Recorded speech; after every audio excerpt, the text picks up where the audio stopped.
রোহিঙ্গাদের মিয়ানমারে প্রত্যাবাসনে যুক্তরাজ্যকে সহায়তা করার আহ্বান জানিয়েছেন প্রধানমন্ত্রী শেখ হাসিনা।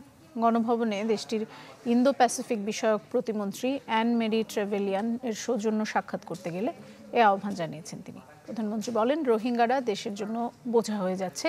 এ সময় রোহিঙ্গাদের শিক্ষা, প্রশিক্ষণ এবং কর্মসংস্থানের বিভিন্ন দিক তুলে ধরেন প্রধানমন্ত্রী। লোক সংখ্যা অনেক বেশি হওয়ায় শতভাগ সুবিধা নিশ্চিত সম্ভব নয় বলেই জবাব দেন সরকার প্রধান। তিনি জানান, তার সরকার ভাষাঞ্চরে উন্নত জীবনমানের জন্য আবাসন নিশ্চিত করেছে। এছাড়া বাংলাদেশের বিশেষ অর্থনৈতিক অঞ্চলে যুক্তরাজ্যকে বিনিয়োগের আহ্বান জানান শেখ হাসিনা। ব্রিটেনে অবস্থানরত অবৈধ বাংলাদেশিদের ফিরিয়ে আনার বিষয়েও আলোচনা হয়।